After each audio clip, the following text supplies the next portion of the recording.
નમસ્કાર, જીએસટીવીમાં આપનું સ્વાગત છે। હું છું ભદ્રેશ। આપ જોઈ રહ્યા છો નોન સ્ટોપ અંદાજમાં નેશનલ સમાચાર। બિહારના શિક્ષણ મંત્રી અને આરજેડી ધારાસભ્ય ચંદ્રશેખરના એક નિવેદન પર વિવાદ ઉભો થયો છે। અન્ય પુસ્તકોની સાથે તેમણે રામચરિતમાનસ પર પણ વિવાદાસ્પદ નિવેદન આપ્યા છે।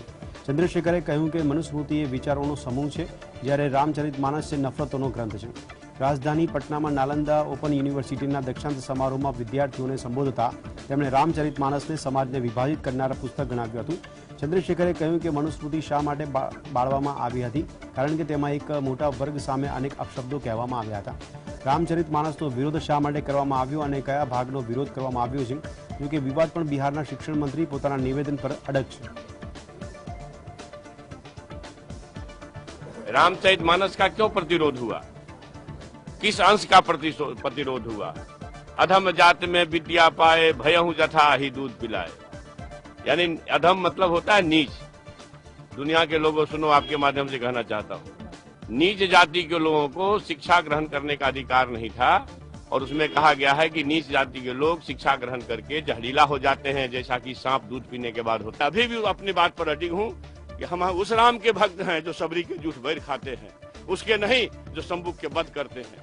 हम उस कृष्ण के भक्त हैं जो सुप्पन भगत डोम के यहाँ खाते हैं। भैया, रामचरितमानस में बहुत अच्छी बातें भी है, लेकिन जो बात जाति के नाम पर नफरत पैदा करने के लिए कहती है, जो बात जातियों को अपमानित करने के लिए कहती है, उसका विरोध होना चाहिए, देशवासी को करना चाहिए। नहीं तो देश में 90 से 85% लोग को काट करके आप देश नहीं बना सकते। તો રામચરિતમાનસ અંગે બિહારના શિક્ષણ મંત્રીની ટિપ્પણીને લઈને સંત સમાજ આક્રોશિત છે।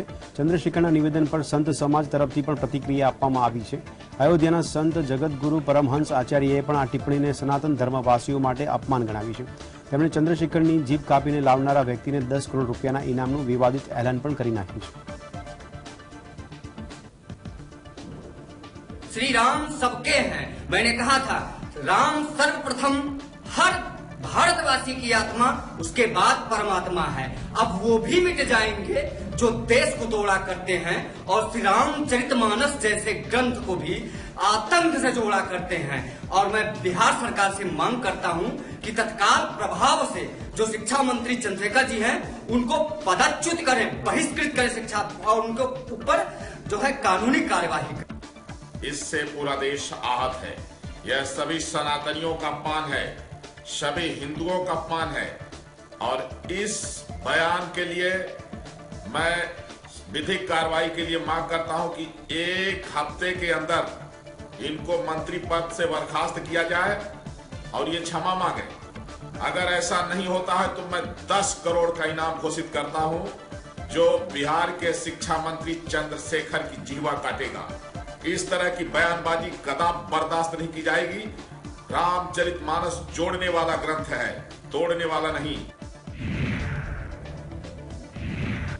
तुलसीदास द्वारा रचित रामचरितमानस पर बिहाરના શિક્ષણ મંત્રી પ્રોફેસર ચંદ્રશેખરની વિવાદાસ્પદ ટિપ્પણી બાદ વિવાદ થયો છે। ભારતીય જનતા પાર્ટીના મુખ્યમંત્રી નીતિશ કુમાર પર શાબ્દિક હુમલા કરી રહ્યા છે, ત્યારે ભાજપે ચંદ્રશેખરના નિવેદનની ટીકા કરીને માફીની માંગણી પણ કરી છે। ત્યારે પ્રખ્યાત કવિ કુમાર વિશ્વાસે કહ્યું છે કે તે દુર્ભાગ્યપૂર્ણ છે કે એક રાજ્યના શિક્ષણ મંત્રી રામકથાને નફરત અને ઝેર ફેલાવતી વર્ણવી રહ્યા છે। બિહાર સરકારે આવા વ્યક્તિને સંગઠન અને સરકારમાંથી બહાર કાઢીને તેની પાસે માફી મંગાવવી જોઈએ। रामायण की कहानी देश को जोड़ती है। प्रभु राम ने शबरी के जूठे बेर खाने में कोई हिचक पैदा की, निषाद राजा का सम्मान किया। आज राम जन्मभूमि में मंदिर बन रहा है भव्य, तो वहां निषाद राजा का भी मंदिर बन रहा है और वहां पर मंदिर बन रहा है शबरी माता जी का भी। मैं सवाल पूछूंगा नीतीश कुमार से, ऐसे अशिक्षित मंत्री से आप हिंदू भावनाओं का अपमान करवा रहे हैं, देश की भावना का अपमान करा रहे हैं। शिक्षा मंत्री, ये तमाम ऐसे राजनीतिक दल और ऐसे नेता जो बंटवारे की राजनीति करना चाहते हैं, वो हमारे इतिहास को, हमारे ग्रंथों को, हमारे ऐसी चीजों को जिनमें लोगों की आस्था होती है, उस पर सवाल उठाकर लोगों की भावनाओं को भड़काने का काम करते हैं।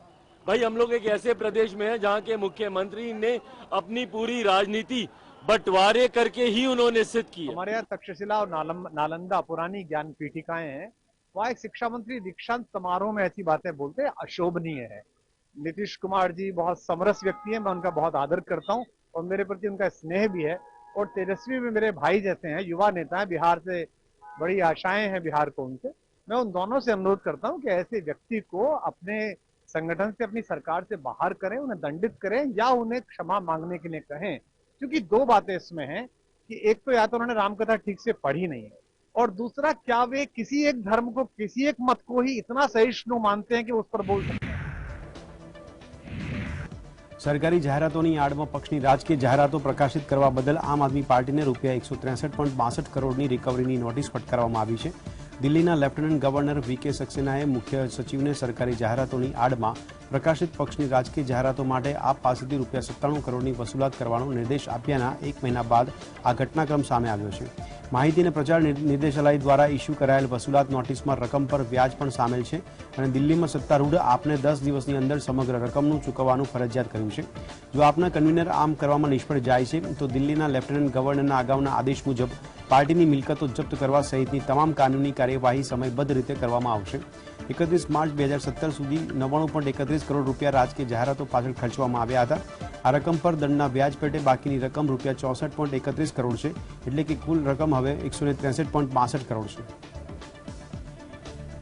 दूसरे राज्यों में चाहे पंजाब हो चाहे गुजरात हो, वहां पर उस पैसे को, टैक्स पेयर के पैसे को लगाया। हाई कोर्ट ने उन्हें दोषी पाया कि कम से कम जो है 163 करोड़ 163 करोड़ रुपया जो सरकारी खजाना था, विकास पे लगना था, वो आम आदमी पार्टी ने अपने राजनीतिक प्रचार प्रसार पे खर्च किया। दोषी पाए गए, रिकवरी का आदेश दिया है। एलजी ने मुख्य सचिव को लिख दिया है कि ये रिकवरी, ये पैसा सरकार का है जो आम आदमी पार्टी से ब्याज सहित वसूले जाना चाहिए। इसमें कौन सा एडवर्टीजमेंट है जिसमें वो सिद्ध कर सकते थे आज प्रेस कॉन्फ्रेंस में कि देखो जी ये तो हमारे स्टेट के योजना का एडवर्टीजमेंट है, इसको पार्टी का कैसे बता सकते हैं? क्योंकि इन्होंने एडवर्टीजमेंट तो लगभग 5000 करोड़ की है 8 साल में।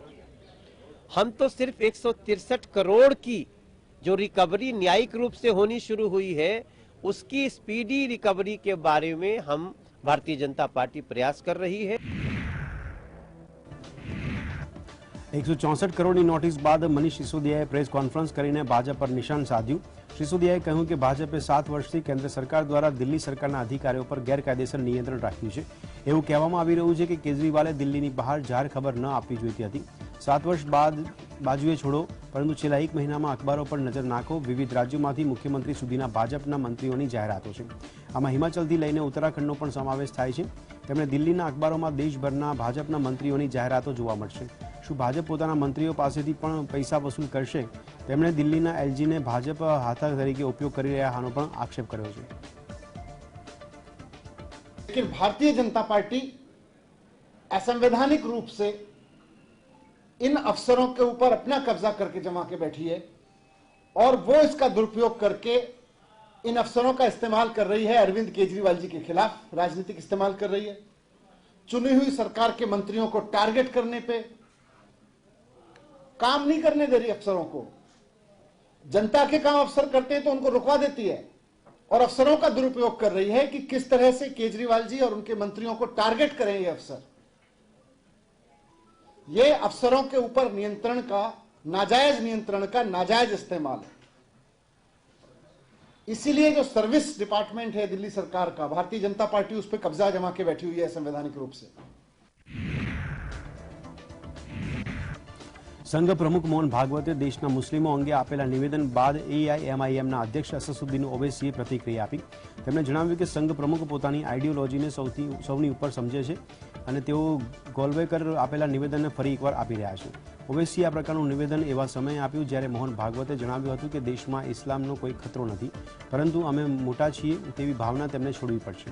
ભાગવતે એમ પણ કહ્યું કે અહીં મુસ્લિમોને ડરાવવાની જરૂર નથી। ये मुसलमानों को अपना रिलीजन फॉलो करना तो उनसे पूछना पड़ेगा कैसे फॉलो करें, कंडीशन लगा रहे हैं। वो अपने इंटरव्यू में इस तरह का बयान बोल रहे हैं कि हमको एडजस्ट करना पड़ेगा अपने दीन पर, अपने रिलीजन पर चलने के लिए। होते कौन है भाई? मैं अपनी रिलीजन पर चलूंगा और हर कोई अपने अपने रिलीजन चलेगा। आप कौन होते?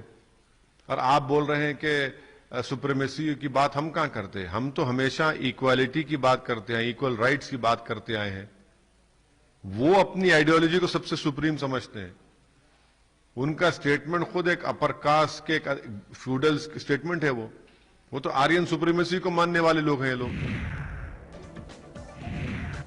વડાપ્રધાન નરેન્દ્ર મોદીની સુરક્ષામાં મોટી ખામી સામે આવી છે। કર્ણાટકના હુબલીમાં રોડ શો દરમિયાન એક વ્યક્તિ પીએમ મોદીની કારની એકદમ નજીક આવી ગયો હતો। આ વ્યક્તિએ પીએમ મોદીને હાર પહેરાવવાનો પ્રયાસ પણ કર્યો હતો, જોકે એસપીજી સુરક્ષાકર્મીઓએ તેને તરત જ અટકાવી દીધો હતો। આ યુવકે પીએમ મોદીનું સુરક્ષા કવચ તોડીને હાર પહેરાવવાનો પ્રયાસ કર્યો હતો, પરંતુ સુરક્ષાકર્મીઓએ તેને દૂર ખેંચી લીધો હતો। જોકે હુબલીના પોલીસ કમિશનરે પીએમ મોદીની સુરક્ષામાં કોઈ ભંગ હોવાનો ઇનકાર કર્યો છે।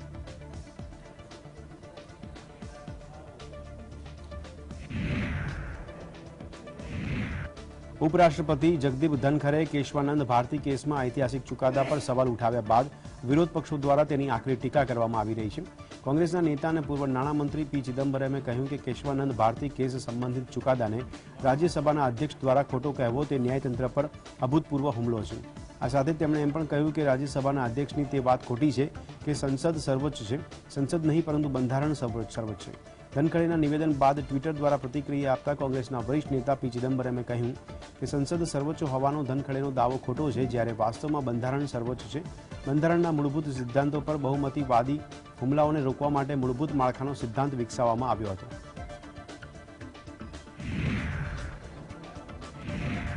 ન્યાયાધીશોની નિમણૂકને લઈને કેન્દ્ર સરકાર અને ન્યાયતંત્ર વચ્ચેના સંઘર્ષ શમી ગયો હોય તેમ જણાતું નથી। સુપ્રીમ કોર્ટે પોતાના કડક વલણ પર અડગ જોવા મળી રહ્યું છે, ત્યારે સુપ્રીમ કોર્ટે કોલેજિયમ કાયદા મંત્રાલયને એક નોટિસ મોકલી છે, જેમાં જજોની નિમણૂક પર કેન્દ્ર સરકારને ચેતવણી આપવામાં આવી છે। નોંધમાં યાદ આપવામાં આવ્યું છે કે જો કોલેજિયમ ન્યાયાધીશની નિમણૂક માટે નામની ભલામણનું પુનરાવર્તન કરે છે તો સરકારે મંજૂરી આપવી પડશે। CJI DY Chandrachud, justice Sanjay Kishan Kaul અને જસ્ટિસ કેએમ જોસેફના કોલેજિયમે પુનરાવર્તિત ભલામણ સાથે નોટ મોકલી છે। સુપ્રીમ કોર્ટના કોલેજિયમ સાથે જોડાયેલા સૂત્રોના જણાવ્યા અનુસાર ટોચના 3 જજોના કોલેજિયમે આ નોટ કેન્દ્ર સરકારને મોકલી છે। કર્ણાટક હાઈકોર્ટના ન્યાયાધીશ તરીકે એડવોકેટ નાગેન્દ્ર રામચંદ્ર નાયકની પણ નિમણૂક માટેની ભલામણને પુનરાવર્તિત કરવાની સમયે પણ મજબૂરીને યાદ કરવામાં આવી છે। સૂત્રોના જણાવ્યા અનુસાર સુપ્રીમ કોર્ટે નિર્ણય લીધો છે કે તે ન્યાયાધીશોની નિમણૂકને લઈને તેના કડક વલણને વળગી રહેશે। જ્યાં સુધી કોલેજિયમ સિસ્ટમ જમીનનો કાયદો છે ત્યાં સુધી કેન્દ્રએ તેનું પાલન કરવું પડશે। સુપ્રીમ કોર્ટ પહેલા જ કેન્દ્ર સરકારને કહ્યું હતું કે તેને ન્યાયિક આદેશ જારી કરવા માટે મજબૂર ન કરે।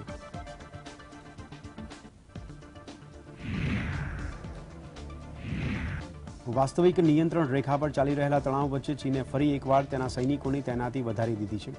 ચીફ આર્મી જનરલ બનોજ પાંડેએ ગુરુવારે જણાવ્યું હતું કે અમારી ઈસ્ટર્ન કમાન્ડની સામે સરહદ પાર સૈનિકોની સંખ્યામાં થોડો વધારો થયો છે। અમે તેમની હિલચાલ પર નજીકથી નજર રાખી રહ્યા છીએ। સુરક્ષા અંગે સૈન્ય સંપૂર્ણ તૈયાર છે, તેમજ હાલ ત્યાં સીમાની સ્થિતિ સંપૂર્ણ નિયંત્રણમાં છે। તેમણે સૈન્ય વિશે વધારેમાં કહ્યું કે ભારતની સેના કોઈપણ પરિસ્થિતિ અને કોઈપણ મુશ્કેલીનો સામનો કરવા માટે હંમેશા તૈયાર છે। તેમણે કહ્યું કે ઉત્તરીય સરહદ પર સ્થિતિ અત્યારે એકદમ સ્થિર છે, પરંતુ થોડી અનિશ્ચિત પણ છે। ચીન સાથેની વાતચીતમાં 7માંથી 5 મુદ્દાઓ ઉકેલાઈ ગયા છે અને સૈન્ય અને રાજદ્વારી બંને સ્તરે અમે વાતચીત ચાલુ રાખવાનું યથાવત રાખ્યું છે। કોઈપણ આકસ્મિક સ્થિતિને પહોંચી વળવા માટે અમારી પાસે પર્યાપ્ત ભંડાર છે। તેમણે પાકિસ્તાન તરફથી થતી ઘૂસણખોરીની પણ વાત કરી હતી। આર્મી ચીફે કહ્યું કે જમ્મુ ક્ષેત્ર અને આંતરરાષ્ટ્રીય સરહદ પર ઘૂસણખોરીના પ્રયાસો પણ વધી ગયા છે। બીએસએફ અને આર્મી તમામ પ્રયાસો કરી રહ્યું છે કે આ વિસ્તારમાં ડ્રોનની દ્વારા અથવા તો બીજી કોઈપણ રીતે ઘૂસણખોરી થઈ શકે નહીં। In the Jammu and Kashmir is concerned, I think the ceasefire understanding which came about in February of 2021, that is holding well. So in this backdrop, very briefly, if I were to summarize the situation along our borders, and I shall take the northern borders first, I would say the situation is stable and under control, yet unpredictable. Jammu Kashmir में कुल 12 infiltration attempts हुए थे, जिसमें से कि 18 घुसपैठियों को सेना ने मार गिराया था। क्योंकि काउंटर इन्फिल्ट्रेशन ग्रिड हमारा वैली इलाके में मजबूत और कारगर रहा है।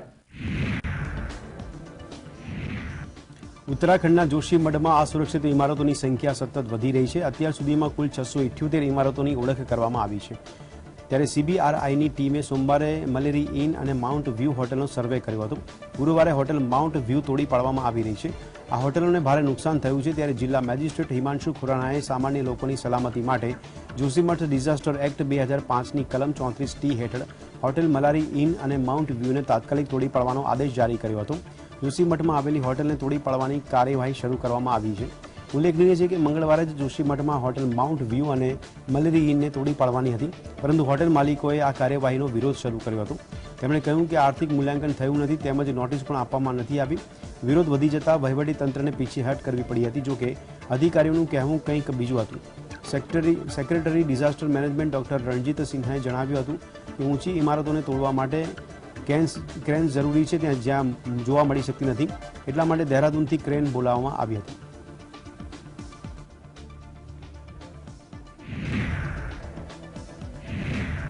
ઇતિહાસના પાનામાં જઈએ તો જોશીમઠ જેવા મહત્વના શહેરને લઈને યુપીથી લઈને ઉત્તરાખંડ સુધીની સરકારોમાં ઉદાસીનતા જોવા મળે છે.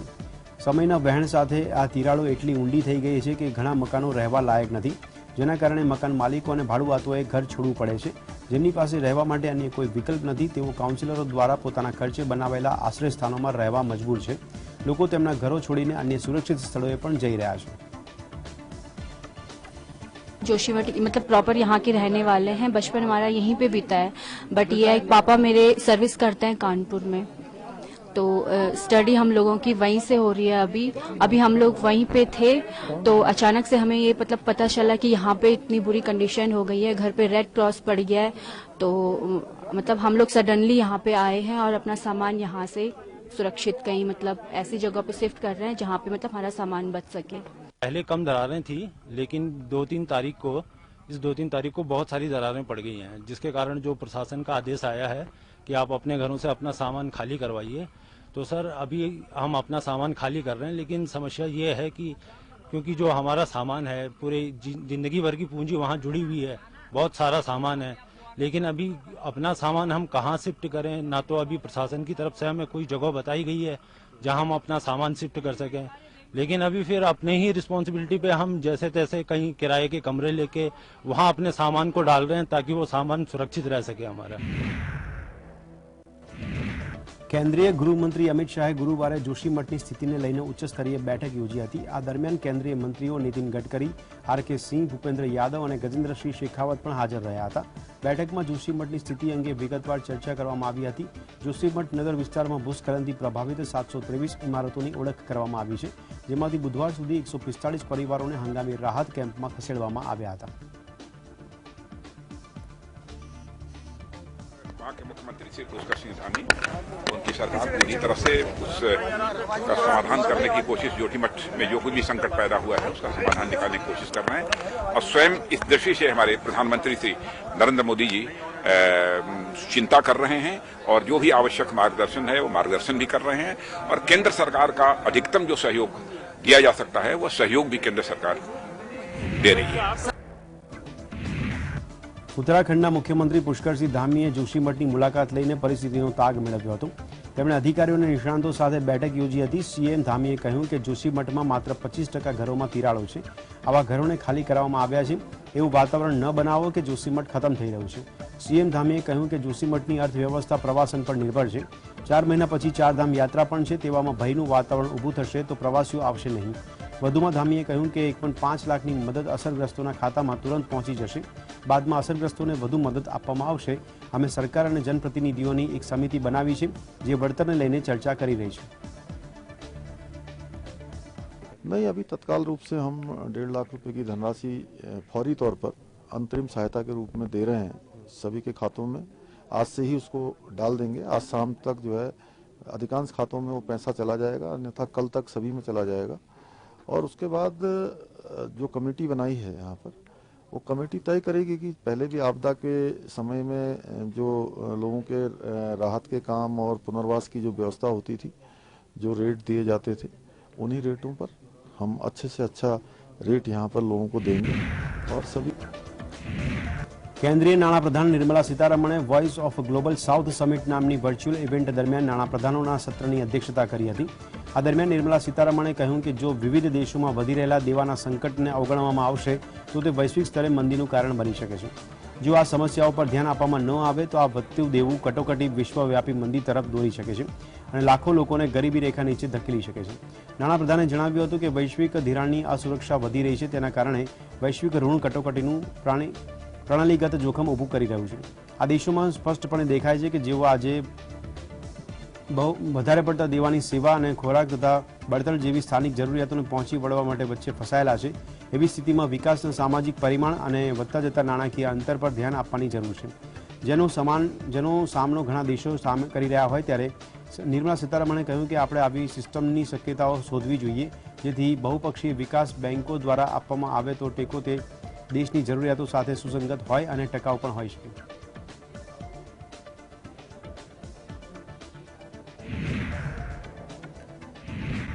જમ્મુ કાશ્મીરના ગાંદરબલ જિલ્લાના સોનમર્ગ વિસ્તારમાં બાલતાલ જોઝીલા પાસે હિમપ્રપાત થયો હતો, જેનો વિડીયો સામે આવ્યો છે. આ બરફના તોફાનમાં કોઈપણ પ્રકારનું નુકસાનના સમાચાર સામે નથી આવ્યા.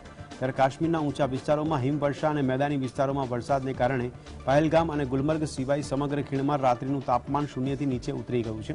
અધિકારીઓએ જણાવ્યું હતું કે સોનમર્ગ, ગુલમર્ગ, તંગધાર અને કાશ્મીરના અન્ય ઊંચા વિસ્તારોના તાજી હિમવર્ષા થઈ રહી છે. તેમણે કહ્યું કે ઉત્તર અને મધ્ય કાશ્મીરના મેદાની વિસ્તારોમાં હળવો વરસાદ થયો છે. હવામાન વિભાગે કહ્યું કે જેમ જેમ દિવસ આગળ વધશે તેમ તેમ સાંજ કે રાત્રિ સુધીમાં હિમવર્ષા કે વરસાદ ધીમે ધીમે વધશે તેવી આગાહી કરી હતી.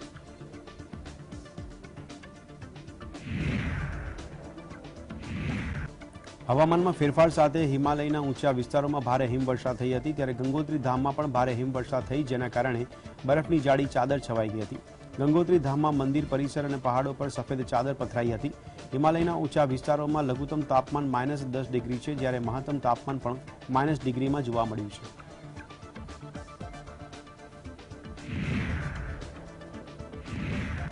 ઉત્તરાખંડમાં નવેસરથી થયેલી હિમવર્ષાને કારણે પર્વતો ચાંદી જેવા ચમકતા લાગ્યા છે. ત્યારે અહીં ગંગોત્રી, યમુનોત્રી અને ઓલીમાં પણ ભારે હિમવર્ષા થઈ છે. ઉત્તરાખંડમાં સ્કાઇંગ માટે પ્રખ્યાત પર્યટન સ્થળ એવા ઓલીમાં આ વર્ષની પ્રથમ હિમવર્ષા જોવા મળી હતી. ઓલીમાં હિમવર્ષાના કારણે દરેક જગ્યાએ બરફની સફેદ ચાદર છવાઈ ગઈ છે. આ સિવાય લાંબી રાહ જોયા બાદ કેદારનાથ ધામમાં હિમવર્ષા શરૂ થઈ ગઈ છે. હિમવર્ષાને કારણે ધામમાં ચાલી રહેલા પુનઃનિર્માણને પણ અસર પહોંચી રહી છે.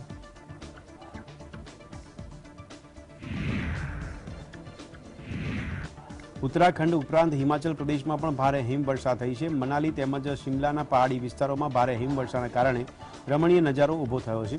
ઘણા વિસ્તારોમાં પારો શૂન્યથી નીચે ગગડી ગયો છે. શિમલાના નારકંડામાં હિમવર્ષાના કારણે પ્રવાસીઓમાં ખુશી જોવા મળી. તો હિમવર્ષાને લઈને તંત્રએ એડવાઇઝરી બહાર પાડી છે. અટલ ટનલની પાસે 4 ઇંચ જેટલી હિમવર્ષા થઈ છે. જ્યારે મનાલીના સોલંગનાલમાં 2 ઇંચ, ગુલાબમાં 4 ઇંચ, કોઠીમાં 2 ઇંચ અને રોહતાંગમાં આશરે 1 ફૂટ સુધીની હિમવર્ષા થઈ છે.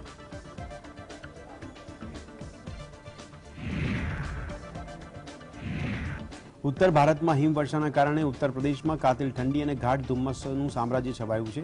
કાતિલ ઠંડીના કારણે જનજીવન તો પ્રભાવિત થયું જ છે, તો ધુમ્મસને કારણે વાહન વ્યવહાર પર અને વિમાન સેવા પર પણ અસર પડી છે. આ પહેલા કાનપુરમાં લઘુત્તમ તાપમાન 2 ડિગ્રી સુધી પહોંચી ગયું હતું અને ઠંડીના કારણે લોકો બીમાર પડી રહ્યા છે. આ ભીષણ ઠંડીમાં હાર્ટ એટેકના દર્દીઓને ખૂબ જ મુશ્કેલીનો સામનો કરવો પડી રહ્યો છે. લોકોના હાર્ટ એટેકના કારણે મોત થઈ રહ્યા છે. 4.5 घंटा। हाँ, सिरातो जाना है। हाँ, ठंड तो बहुत जबरदस्त है। ठंड इतना है कि पूछो ही मत। कोई व्यवस्था नहीं, कोई व्यवस्था नहीं। दिक्कतें बहुत ज़्यादा है। 4 घंटे लेते हैं। तो प्रयागराज क्या वो बता रहे हैं कि कोहरे की वजह से लेट है। हाँ हाँ, काफ़ी ज़्यादा है। और क्या बहुत है, इसी वजह से गाड़ी लेट है। જાવેદ અખ્તર અને ગુલજાર આ બે નામ છે કે જેને સાંભળીને કવિતા પ્રેમીઓનું દિલ ખીલી ઉઠે છે અને જો તેમને એકબીજા સાથે વાત કરતા જોવાનો મોકો મળે તો શું કહેવું. આવી ક્ષણ તેમના ચાહકો માટે તે સમયે આવી જ્યારે જાવેદ અખ્તરની આત્મકથાના વિમોચન પ્રસંગે બંને દિગ્ગજો મળ્યા અને વાત કરી. વિઝાર્ડ્સ ઓફ વર્ડ્સ નામના બે દિગ્ગજો વચ્ચેની જાહેર વાતચીતનો એક નાનકડો વિડીયો વ્યાપકપણે પસંદ કરવામાં આવી રહ્યો છે. આ વિડીયોમાં ગુલજારે એવી વાત કહી કે જેને સાંભળીને જાવેદ અખ્તર જોરથી હસવા લાગ્યા.